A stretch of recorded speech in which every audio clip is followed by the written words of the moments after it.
Bismillahirrahmanirrahim. Assalamualaikum warahmatullahi wabarakatuh. Bagaimana kabarnya teman-teman hari ini?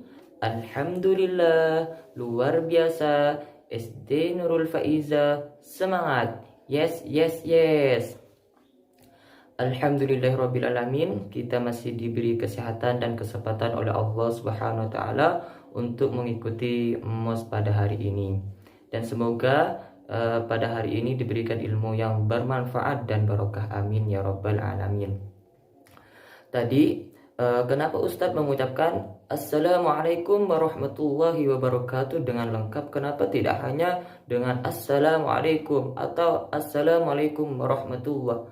Kenapa? Karena ada salah satu cerita yang diceritakan oleh Rasulullah SAW pada satu majelis. Pada suatu majelis ada salah satu sahabat yang datang ke majelisnya Rasulullah SAW, lalu mengucapkan Assalamualaikum. Lalu Nabi Muhammad mengatakan lahu asyrah. Sahabat ini mendapatkan 10 kebaikan. Lalu ada sahabat lagi yang kedua mengucapkan Assalamualaikum warahmatullah.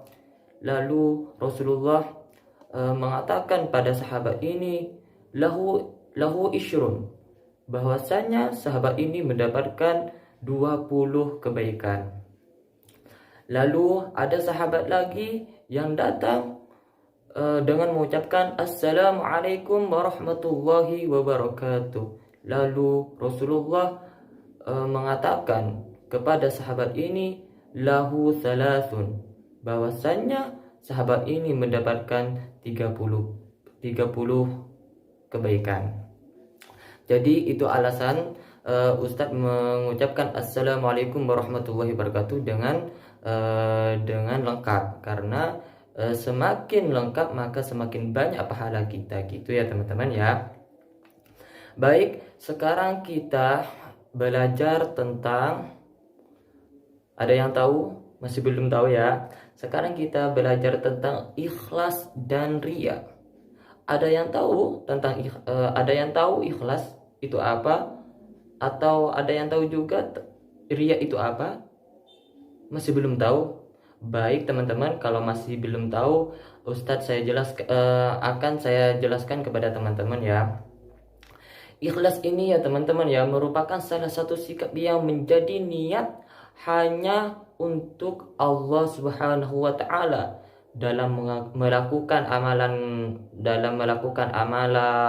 ketaatan. Jadi amalan ketaatan tersebut dilakukan dalam rangka mendekatkan diri pada Allah Subhanahu wa taala, bukan kepada pujian dari manusia atau teman-teman. Contohnya ya teman-teman ya, sikap ikhlas ini merupakan ya seperti kita ingin bersedekah atau berkorban demi kepentingan orang lain. Maka kita dianjurkan melakukannya dengan rasa ikhlas dan hanya mengharap ridho dari Allah Subhanahu wa taala, tanpa mengharapkan selain mengharapkan ridhonya Allah Subhanahu wa taala. Masih banyak teman-teman yang membantu orang tapi tidak mengharap ridhonya Allah, namun mengharap ingin dipuji oleh manusia. Itu tidak baik kalau misalkan kita mengharap ingin dipuji oleh manusia, itu teman-teman ya.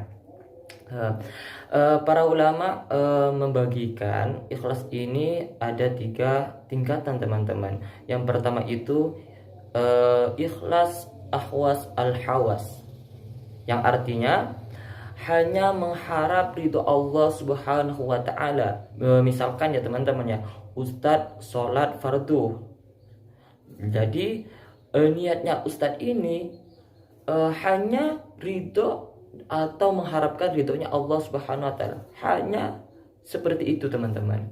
Dan ada juga ikhlas hawas, tingkat yang kedua ini teman-teman ya, yang artinya mengharap di akhir nanti dijauhi dari siksa neraka dan termasuk bagian dan dimasukkan di surganya Allah Subhanahu wa taala. Misalkan ya teman-teman ya, Ustadz sholat fardu supaya saya itu dijauhkan dari siksa neraka dan dimasukkan di surganya Allah Subhanahu wa taala. Itu tidak apa-apa teman-teman ya.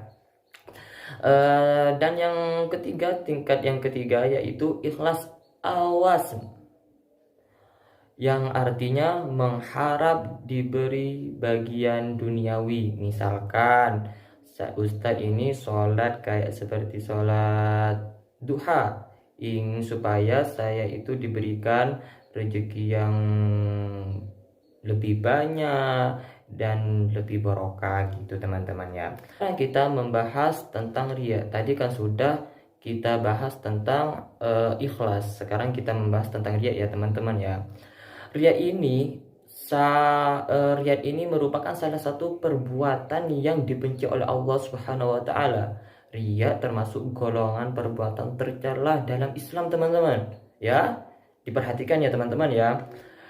Jadi riya ini perbuatan yang digambarkan sebagai seseorang yang melakukan suatu amalan yang bertujuan pamer, di mana agar bisa dilihat oleh manusia lainnya. Misalkan ya teman-teman ya, teman-teman ini ingin, wah kayaknya kok ada teman saya ya, saya mau bersedekah sama orang fakir ini, orang miskin ini, biar teman saya itu bisa memuji saya.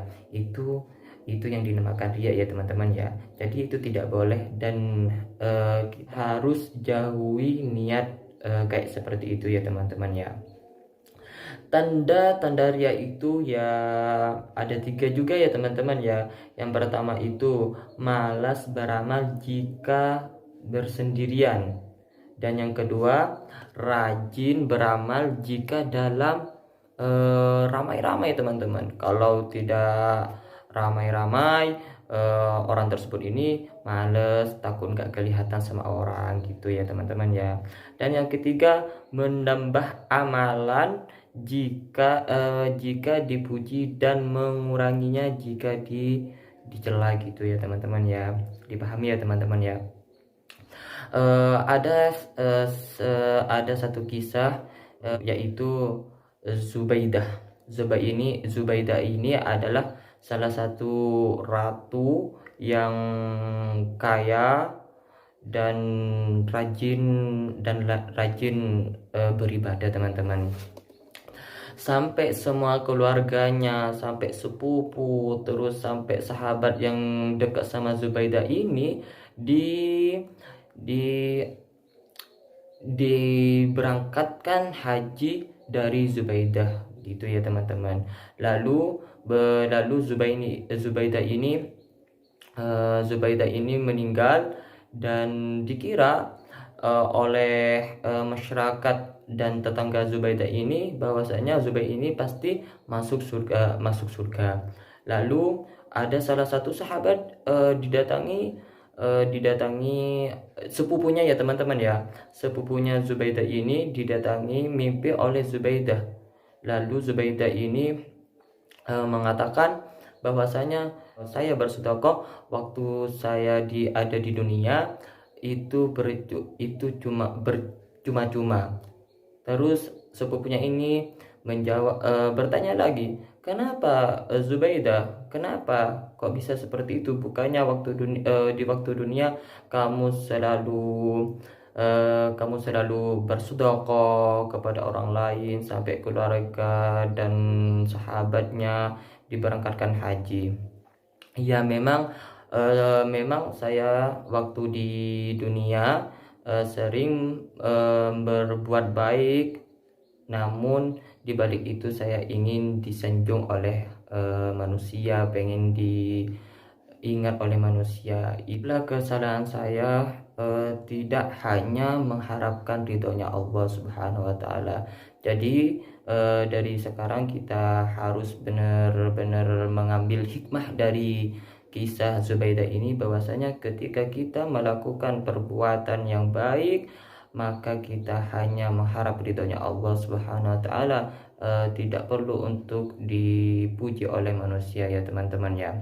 Ada juga salah satu cerita yang diceritakan oleh Rasulullah Shallallahu Alaihi Wasallam, pernah mengisahkan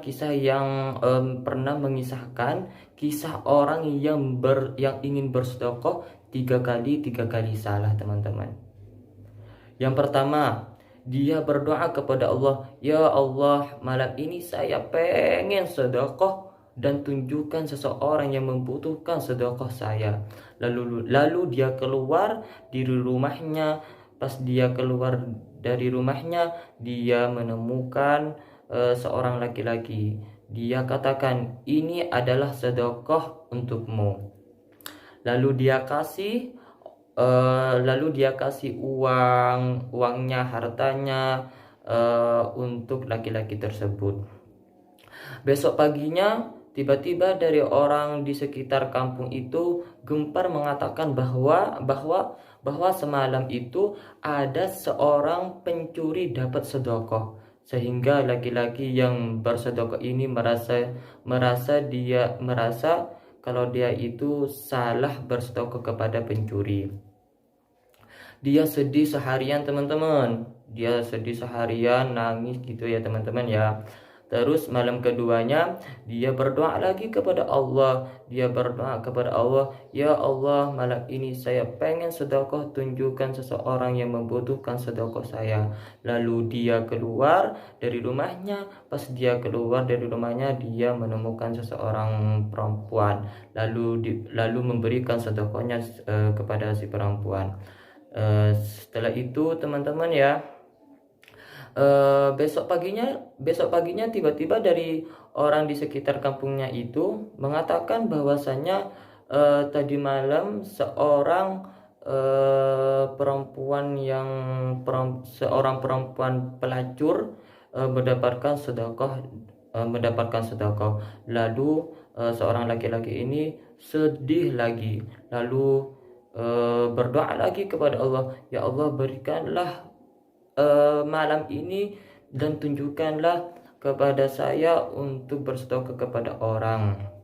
Lalu dia keluar dan memberikan sedekahnya kepada orang. Lalu keesokannya ada berita lagi dari kampungnya bahwasanya ada orang kaya yang mendapatkan sedekah tadi malam. Lalu laki-laki ini sangat sedih sekali. 3 kali bersedekah, 3 kali merasa gagal. Kenapa? Yang pertama dia bersedekah kepada orang pencuri, dan yang kedua dia bersedekah kepada orang yang ahli zina, dan yang ketiga dia bersedekah kepada orang kaya, sehingga dia merasa bahwa Allah tidak mengabulkan keinginannya. Malam keempat dia tidur dan dalam mimpinya Allah mengutus kepada malaikat dalam mimpinya untuk memberitahu sedekahnya, yaitu yang di dalam isinya yaitu, hai fulan, sedekahmu yang pertama itu diterima oleh Allah Subhanahu wa taala. Misalkan kamu tidak bersedekah, maka orang tersebut itu tetap mencuri. Dengan sedekah kamu, pencuri ini tidak jadi mencuri karena kamu sudah memberi hartanya kepada pencuri tersebut. Lalu yang kedua, sedekah kamu itu juga diterima si fulan.